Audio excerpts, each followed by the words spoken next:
Assalamualaikum warahmatullahi wabarakatuh. Yang terhormat Ibu Triwahyuni selaku dosen Etika Profesi Teknologi Informasi dan Komunikasi dan teman-teman semua yang menonton presentasi ini. Kami dari kelompok 10 ingin mempresentasikan tugas UAS kami yaitu yang berjudul Cyber Espionage, ancaman baru dalam dunia maya dan strategi penanggulangannya. Kemudian untuk selanjutnya kita perkenalan dulu ya. Di sini saya sendiri bernama Rizky Batullah, ada Priska Abigail, ada Sabit Alauddin Kuswandaru, ada Muhammad Rifaldi, ada Akbar Fikri. Di sini ada kita beranggotakan 5 orang. Baik, supaya tidak berlama-lama, kita akan mulai presentasinya yang akan dimulai oleh Sabit Alauddin Kuswandaru. Kepada Sabit, saya persilahkan. Ya, di sini untuk pendahuluannya, perkembangan teknologi informasi data komunikasi pada abad ke-21 telah menghadirkan perubahan besar dalam berbagai aspek kehidupan manusia. Transformasi digital memungkinkan efisiensi yang tinggi dalam bidang ekonomi, pendidikan, pemerintahan, maupun interaksi sosial. Namun, di balik manfaat yang sangat signifikan tersebut, hadir pula tantangan serius berupa kejahatan cyber atau cybercrime yang semakin kompleks dan sulit dikendalikan. Kejahatan ini memanfaatkan kerentanan sistem digital, jaringan komputer, serta keterbatasan regulasi untuk mencapai tujuan yang merugikan individu, organisasi, bahkan negara. Nah, salah satu bentuk kejahatan cyber yang semakin mengkhawatirkan adalah cyber espionage atau spionase cyber. Cyber espionage didefinisikan sebagai aktivitas pengumpulan informasi rahasia secara ilegal melalui teknologi informasi dengan sasaran yang dapat berupa individu, perusahaan, hingga lembaga pemerintahan. Fenomena ini berbeda dengan spionase konvensional karena dilakukan tanpa perlu kehadiran fisik, dapat menjangkau target dalam skala global, dan seringkali dilakukan secara tersembunyi sehingga sulit dilacak. Nah, akibatnya dampak yang ditimbulkan bisa lebih luas dan mendalam, cakup kerugian finansial, kebocoran rahasia negara, hingga terganggunya stabilitas politik. Nah, motif utama dari cyber espionage sangat beragam, mulai dari kepentingan politik, ekonomi, militer, hingga teknologi. Dalam ranah politik, aktivitas spionase cyber sering digunakan sebagai instrumen untuk melemahkan lawan geopolitik atau memperoleh informasi strategis yang dapat mempengaruhi kebijakan suatu negara. Dalam konteks ekonomi, perusahaan menjadi target untuk pencurian data riset, rahasia dagang, atau strategi bisnis yang dapat memberikan keuntungan kompetitif bagi pelaku. Sementara itu, dalam bidang teknologi, pencurian informasi dan data penelitian seringkali terjadi untuk mempercepat pengembangan industri tanpa harus melakukan investasi besar dalam riset dan pengembangan.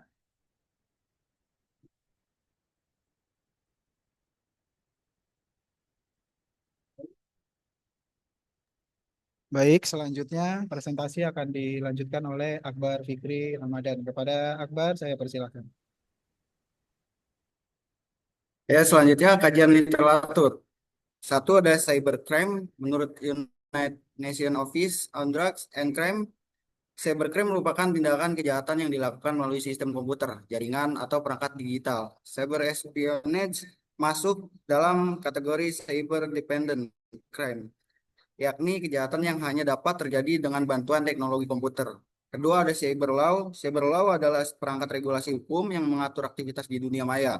Dalam konteks Indonesia, regulasi terkait cybercrime diatur dalam Undang-Undang Informasi dan Transaksi Elektronik (UU ITE). Namun, untuk kasus cyber espionage lintas negara diperlukan harmonisasi hukum internasional karena sering melibatkan aktor dari berbagai yurisdiksi. Tiga, ada relevansi dengan cyber espionage. Cyber espionage berkaitan langsung dengan aspek cybercrime karena termasuk tindak kriminal cyber, serta dengan cyber law karena menuntut adanya perangkat hukum yang dapat mengantisipasi dan menindak pelakunya. Selanjutnya di sini ada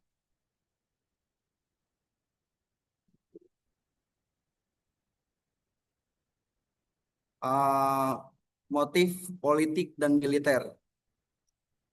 Motif cyber espionage. Satu, ada politik dan militer memata-matai strategi negara. Banyak kasus cyber espionage dilakukan dengan tujuan politik atau militer. Negara-negara besar menggunakan teknik ini untuk memata-matai lawan geopolitik, mengetahui strategi pertahanan, hingga mencuri data intelijen.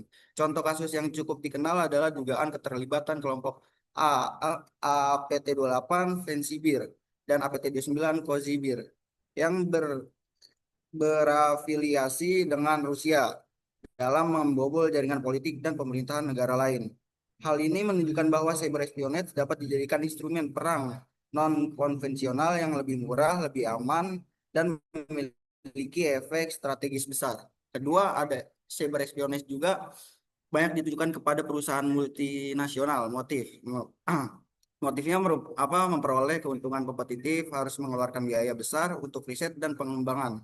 Rahasia formula produk, strategi, hingga daftar pelanggan sering menjadi target serangan. Sebagai contoh, sejumlah perusahaan farmasi di Eropa dilaporkan mengalami pencurian data penelitian vaksin COVID-19 oleh kelompok peretas negara tertentu pada tahun 2020. Hal ini menunjukkan bahwa keuntungan ekonomi sering menjadi pendorong utama aksi espionis digital. Lalu di sini juga ada yang ketiga yaitu teknologi dan inovasi. Inovasi dalam bidang teknologi seperti atau teknologi militer menjadi incaran empuk tertinggal dalam pengembangan teknologi.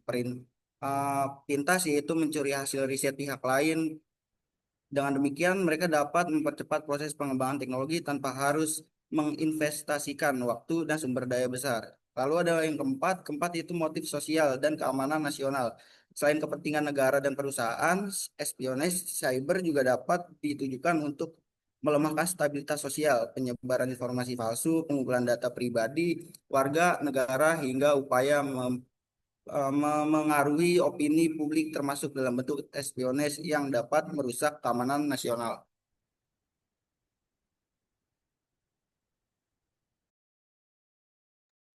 Baik, selanjutnya penjelasan penyebab akan disampaikan oleh Muhammad Rivaldi. Pada Muhammad Rivaldi, saya persilakan.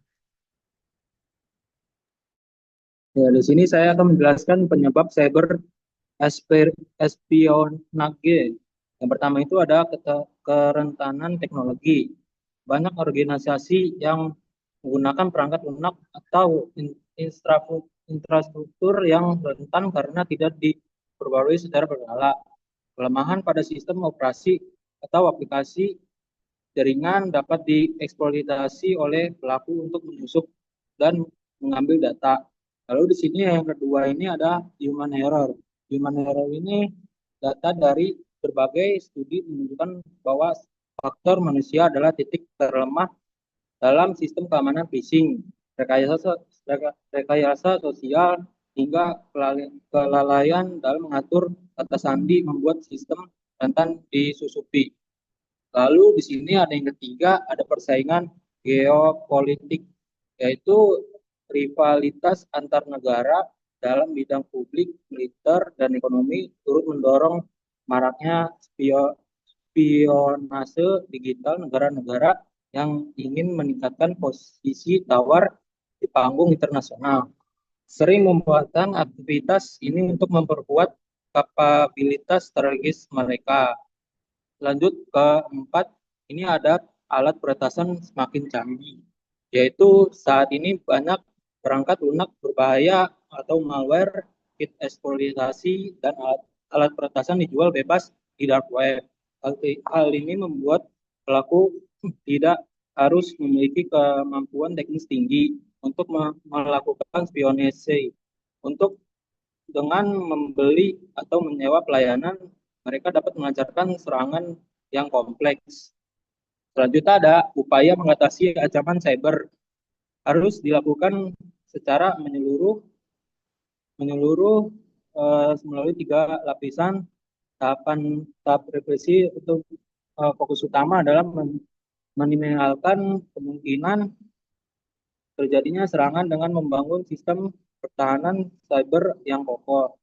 Langkah-langkah yang meliputi pembaruan sistem operasi dan aplikasi secara berkala atau patch management, penggunaan teknologi keamanan seperti firewall, IDPS, serta enkripsi data untuk menjaga kerahasiaan informasi. Selain itu, organisasi harus menerapkan kebijakan akses yang ketat, misalnya prinsip less prevail dan autentifikasi multifaktor atau MFA agar agar agar peretas tidak mudah memperoleh akses ilegal. Tidak kalah penting, kesadaran sumber daya manusia juga harus ditingkatkan melalui pelatihan rutin tentang ancaman phishing, social engineering, dan prosedur keamanan digital. Dari sisi regulasi, pemerintahan dan lembaga terkait perlu membuat instrumen hukum serta membangun kerja sama nasional karena serangan cyber cyber espionage bersifat lintas negara.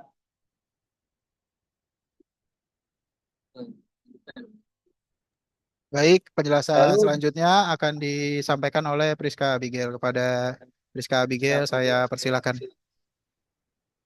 Oke, baik. Saya akan menjelaskan tentang strategi mengatasi cyber espionage.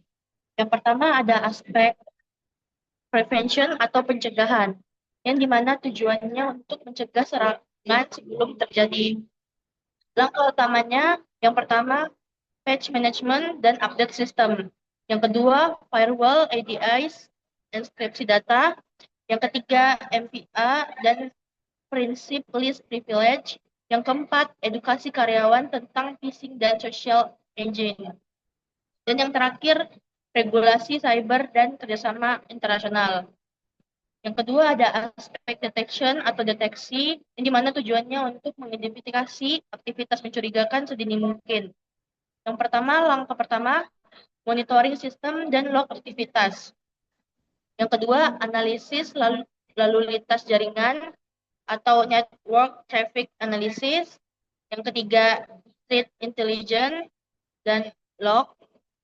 Yang keempat, AI atau ML untuk mendeteksi anomali. Dan yang terakhir, audit keamanan dan penetration testing rutin. Yang ketiga ada aspek respon atau tujuannya di mana mengendalikan, memulihkan, dan mencegah serangan berulang. Dan langkahnya yang pertama, Incident Response Plan atau IRP. Yang kedua, isolasi perangkat atau jaringan yang terinfeksi.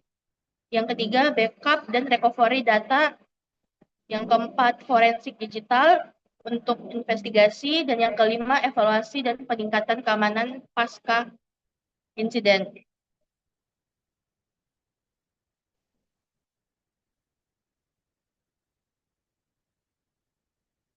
Saya akan menyimpulkan dari yang kita presentasikan hari ini. Berdasarkan uraian dan analisis yang telah dibahas sebelumnya, dapat disimpulkan bahwa cyber espionage merupakan salah satu bentuk kejahatan cyber yang paling kompleks yang memiliki dimensi politik, ekonomi, militer, dan sosial, dan hukum.